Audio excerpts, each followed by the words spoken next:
Doo-doo-doo-doo. Welcome back to another episode of Quantum Perspectives with myself, Jason, and my co hosts. Yori?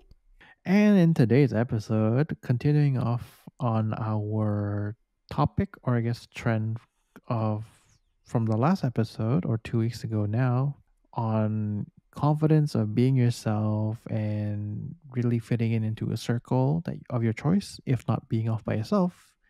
Today, we're going to be discussing a little bit of these tools that we might have, such as MBTI, Chinese Zodiac, horoscopes, or the five love languages, or blood types. But I'm not sure if we're going to talk about blood types, but it's there.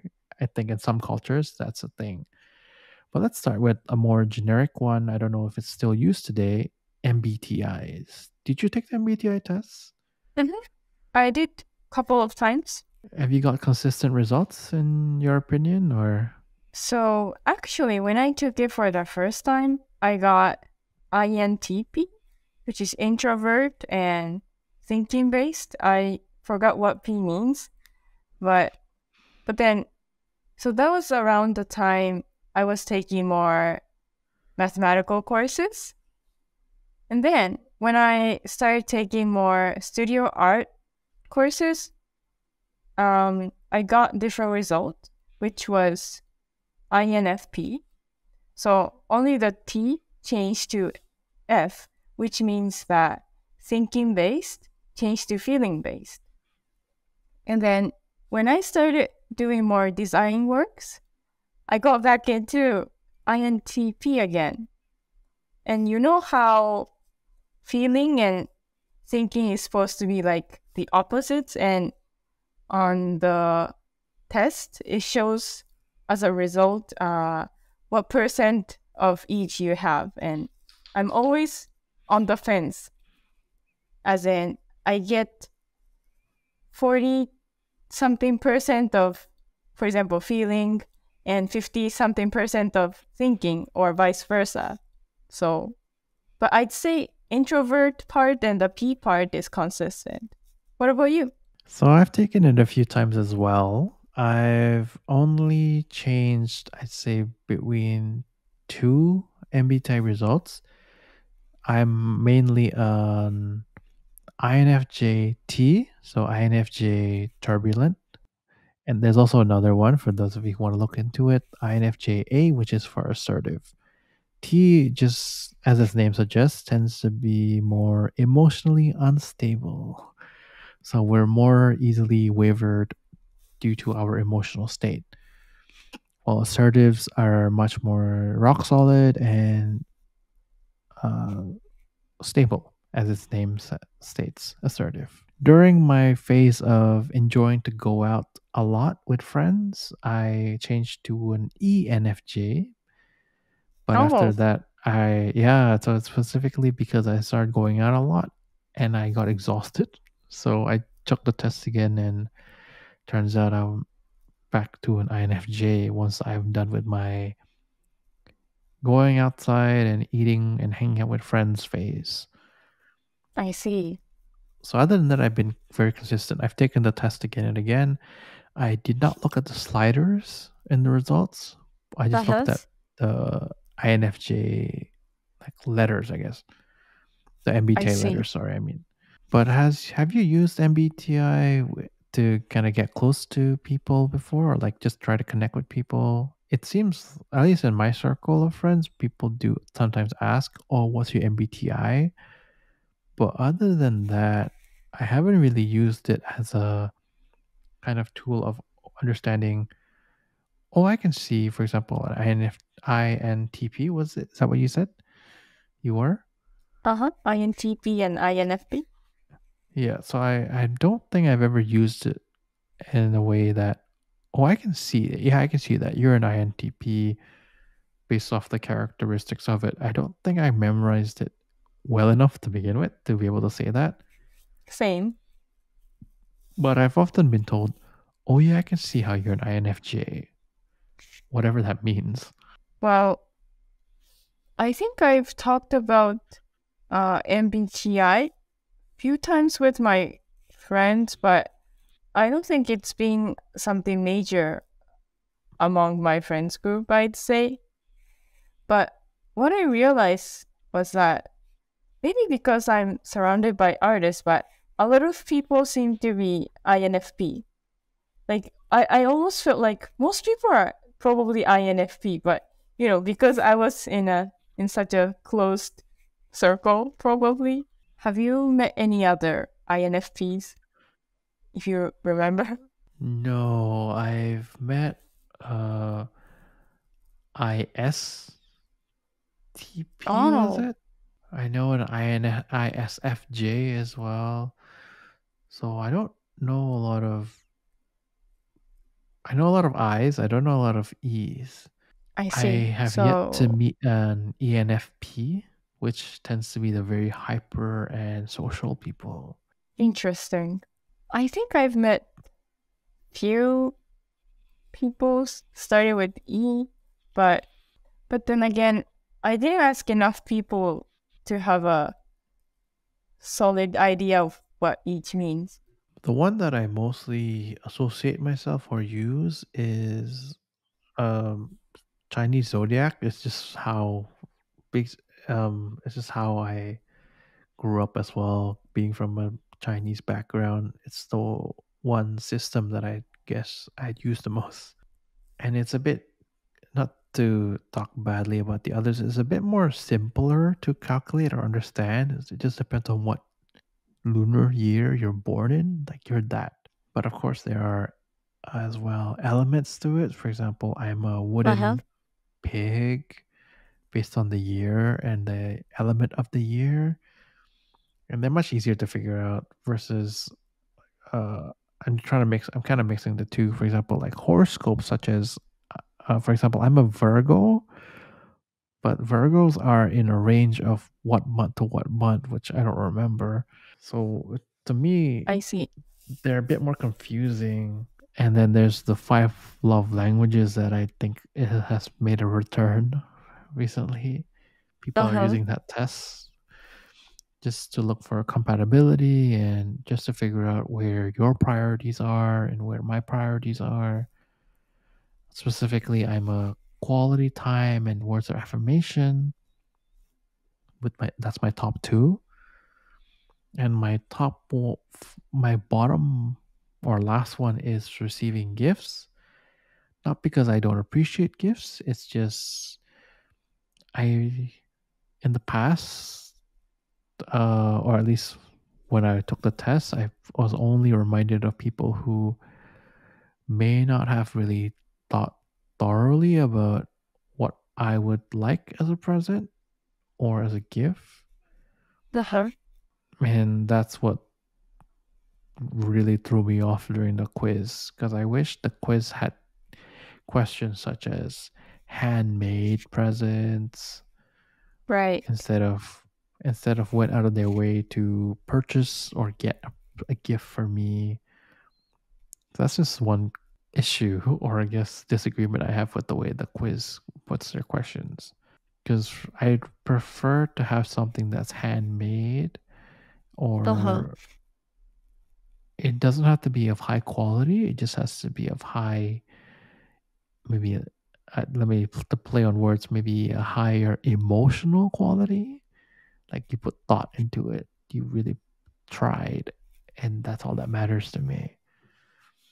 I What about you? understand. What's your experience with like horoscope, uh, Chinese zodiac, or five love languages?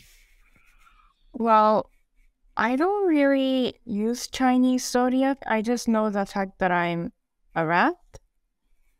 But horoscopes, I was really into it for a bit. And so I'm Scorpio sun and Pisces moon and rising. And, it's just enough to kind of tell that, oh, because I have a lot of Pisces element, it's supposed to be like emotional and associated with uh, art, creativity.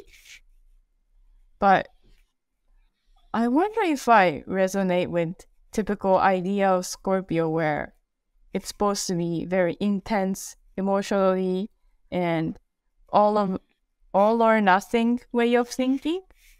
Mm-hmm. But still, I feel like those still have some power or there's some truth in it because it's kind of like wisdom from the ancient. I see it as, Oh. and I like that mystery part of it. So, but then again, uh, do I use it to know people more?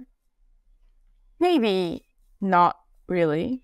I like asking people's birth birthday plus location just so that I can, learn how to read them. But again, I'm not gonna force that for people who are not really into it or who doesn't like to share personal information to me. Right. So in terms of five love languages, which I just took right now, um, my top two are also quality time and words of affirmation. But I realized that all other three, so physical touch, acts of service, and receiving gifts, it it's sort of like equally important. So I don't feel like my charts tell that I appreciate one specific thing a lot. It's more of a balance that's important. That's how I read the chart though. But going off on the getting to know people conversation, Uh-huh. do you feel that all these tools ultimately help us understand people better, or do you still believe in the route of sitting down with people one to one and asking questions and really getting to know who they are inside versus using, like I said, MBTI, five love languages, as an indicator of what does this person like? What are this person's characteristics? Well, I'd say talking to the person one on one, heart to heart, is still the best way. Because let's say, for example, MBTI, there are a lot of other people who's categorized as the same as me, but are they me? It's not. It's not, right? Um, Same with things who are complicated like horoscopes. There are a lot of complicated elements and reading houses, different signs, etc. But even for those who were born in the same place at the same time, they're still different people. So you won't really know about them until you really talk to them.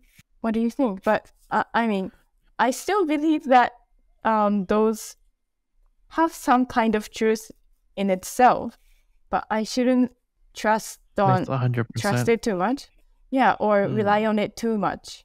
Um, my opinion on it would be, at least for five love languages, I'd Uh-huh. say it helps me understand the person better. For example, if you're, uh, I'm, s- I'm friends with a lot of people, a few people that are quality time words of affirmation, top two. Uh-huh. So it helps that, oh, we kind of think similarly. So it's easy to understand because what I would like, this person might kind of like too, because we're similar. I see. But in terms of MBTI, I don't think it has helped me. If anything, like you said, just because they have the same MBTI results as me doesn't mean that we're the same person. Go ahead. I only know one INFJ so far that I can remember. And Oh, it's a bit, the conversation's flow is just a bit tricky sometimes because when we don't think deeply in the same way. go ahead. So it's like we're digging two different holes in two different directions sometimes. I see. Five love languages has helped me get closer to people. However, it has been up to me and the other person to ask questions such as, are you a night owl or morning person? Are Oh, you a tea or coffee person? Let's say, like these very go ahead. basic questions that are very preference based, that none of these tests really tell you what the person's preferences. Right. And like, let's say it doesn't tell me, for example, in our episode of Friends, if you're not late, if you're late once by a few minutes and your friend has been late before for like 1 hour, but your Uh-huh. friend gets mad at you and saying, you don't respect me, like you angry at me, is this revenge? How would you respond? There's no test that's gonna tell me what you how you would respond or your character in that in that respect. So I also agree with your point in, I think talking heart to heart or just face to face and really having a personal safe space with them, a shared Go safe ahead. space is the way to go. Right. Did you have a story with a friend, let's say, that you got close to from having a very personal conversation with? Now that I think of, I'd say most of my friends I'm in relatively close communication with, close contact with, are someone who open up to me or I open up to, or, it goes both ways. And, but what's also interesting is that in terms of horoscopes, my sort of good friends, closer friends tend to be Pisces or Okay. Leo, who are more like leaders or who are really caring to me. So I I guess it. mean, I've been told to stay away from certain friends because our Chinese zodiac doesn't match up.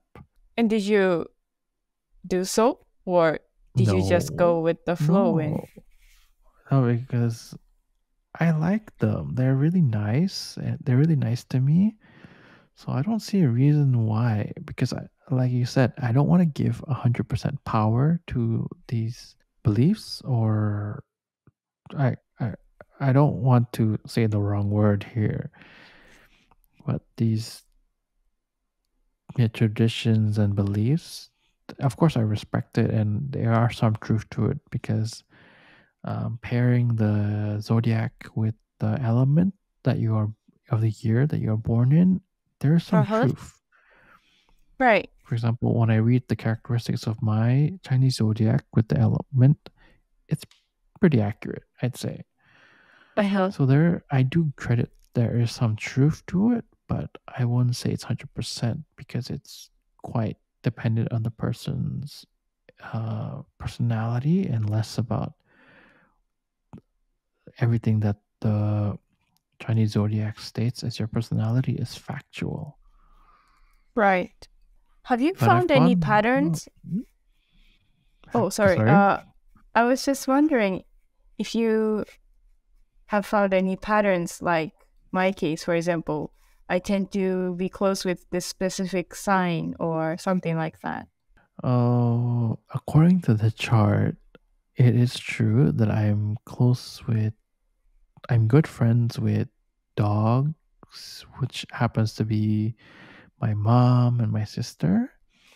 Uh-huh. And um, the ones that I disagree with is I have two friends that I am quite fond of, and I want to say it's quite close to me, but Uh-huh. they're one of the zodiacs that I was told to stay away from.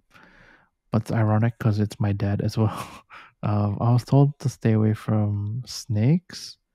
I have a friend that is a dragon, which Oh. I'm gonna die.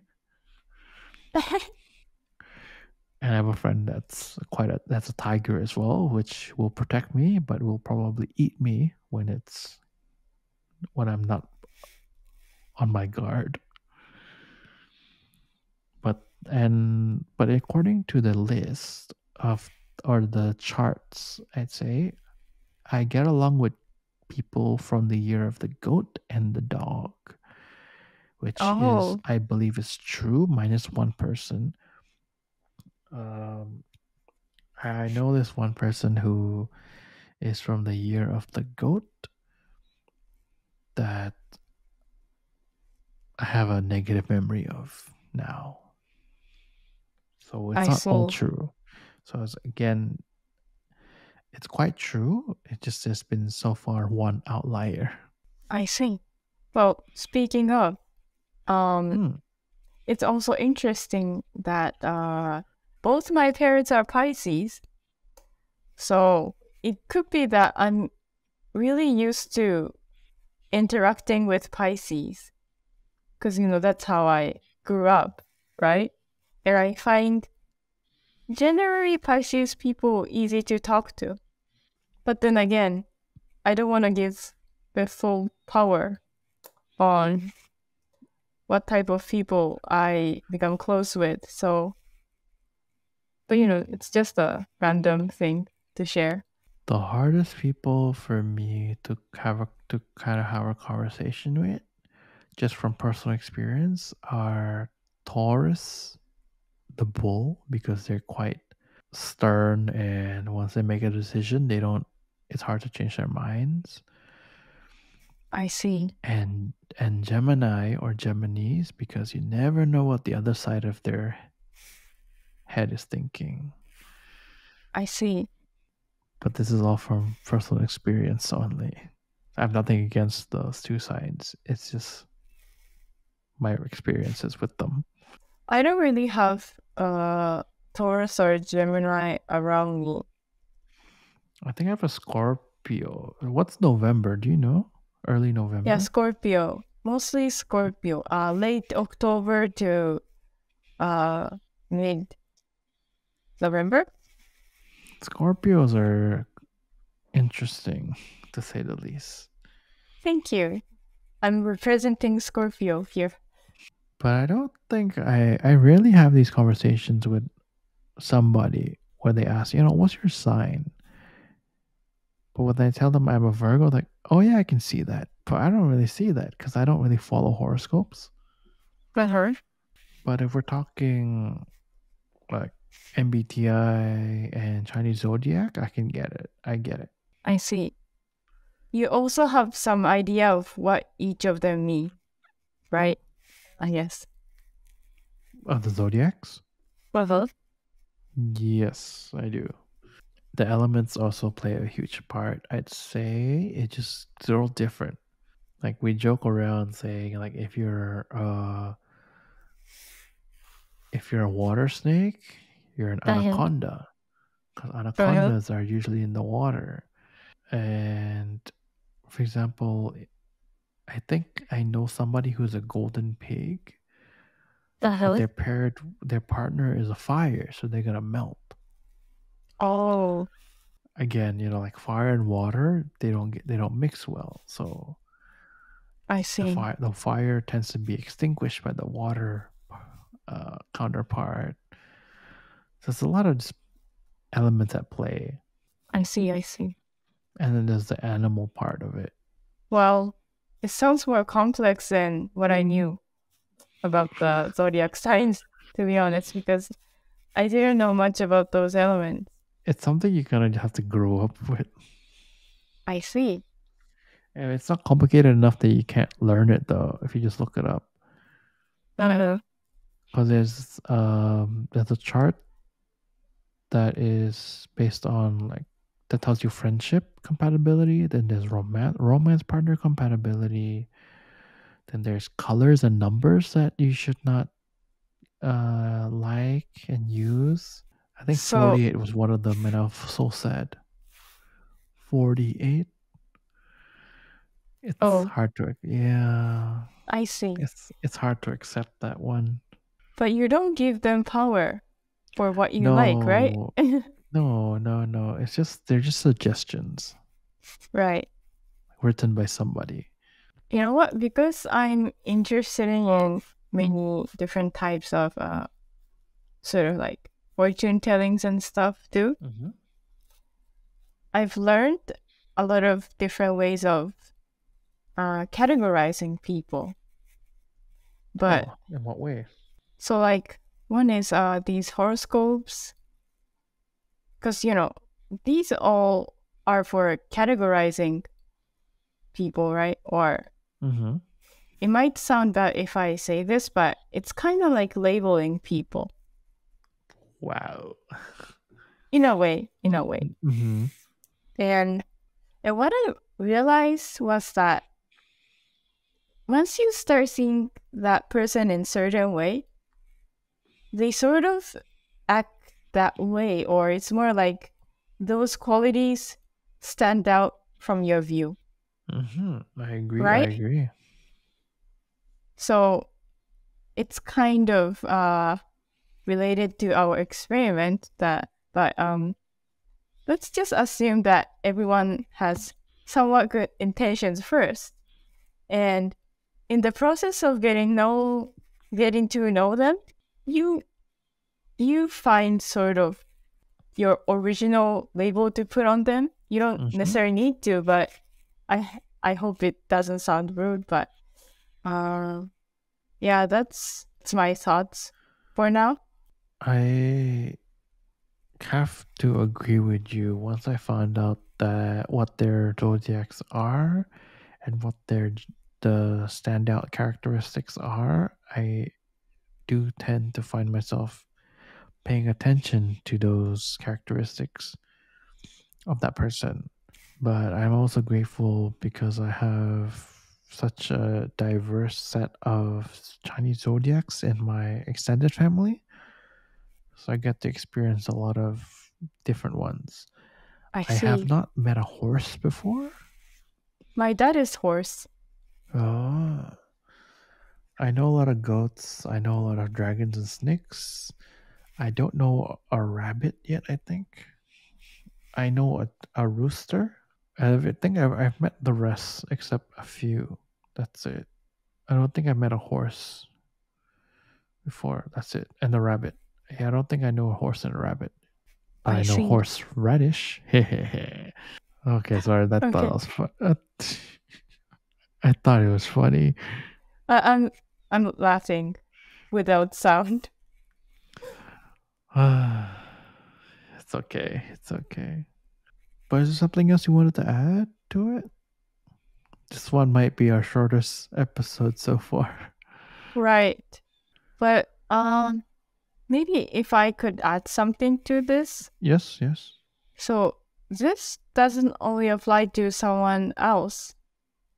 As in, knowing these things about yourself might help yourself learn about yourself. I said self too much. So let me try and knowing these qualities or these things about yourself might help you to be more Understand yourself better. yes, understand, be self-aware, and if you have a negative trait in one of them, such as myself being irritable, That's all. then maybe it's time that you learn, oh, because I'm irritable, I need to learn more patience and perhaps understanding, or learn to have more tolerance that small things don't make me angry, let's say. Uh-huh. Things like that, I assume. Yeah. or you can completely dismiss that. Okay, although this stereotype way of this sign or year you were born, Mm-hmm, mm-hmm. wait, what am I gonna say? Oh, so you shouldn't really assume that everything is valid. Again, it goes back to the same topic, but if you start assuming some way about yourself, you'll probably grow into that person, right? Mm-hmm. So it's similar to your idea of sort of changing or fixing, but for me, it's just ignoring. Maybe it's just a different way to word it, but Yeah, because I'm under the assumption that you read something, you believe it, and like you just want to fix that one negative trait uh-huh. since you have so many positive traits. Right. That's the assumption that I'm working under. I see. Was there anything else that you would like to add, maybe? Or maybe I'll ask this question. Have do you deal with blood types by any chance? I do. Is that a thing? I do. What's your type? Like what's your blood type? Sorry, that sounded I'm wrong. What's your type? my blood type is O. Oh no, no, that's a pun. But I am also an O, but I don't know if I'm positive or negative. Like uh Mine was positive. I never got the check. I don't know Most if people I'm are uni- positive, right? I don't know. Think I don't know. I don't know if I'm a minus or a positive, but I just hope I'm universal. I see. So my blood can go anywhere when it's time to like donate or things like that. Because Well, I eat I have a lot of like red meat, so I I have a see. lot of blood. But isn't it also sad as someone with blood type O that uh when you are to donate your blood, it can go to anyone. Hmm. But when you are to receive, you can only get from O, right? Yeah, you have to get the same one, and but then there might be complications even within the same blood. That's true. Let's just stay healthy. I don't know if it's a good closure, but Yeah, I'll try. I don't really. I think I saw this like art online about blood types doing things differently. I just thought it was interesting. I think it's a Korean book. I might be wrong, no, but there's like just these drawings with the writing A B B O, and it's just talking about how different they all react and do things. I see. But as a closure, Uh-huh. this is a good length, I'd say. Maybe this will be our new length of an episode. It sounds quite digestible, at least as I'm recording this right now. Where can people find you? So I have an Instagram for my artwork, and it's yori.artwork. The spelling is IORI dot ARTWORK. And if you would like to see my work, I am also on Instagram at Jasoto. That is JASSOETO.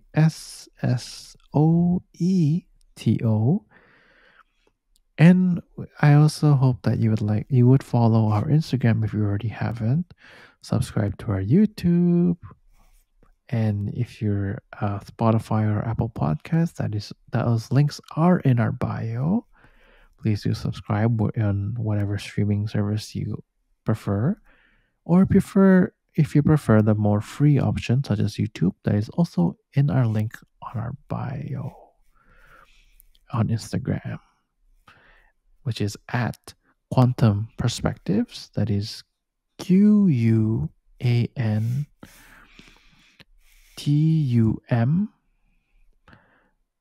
Perspectives, PERSPECT. Tives.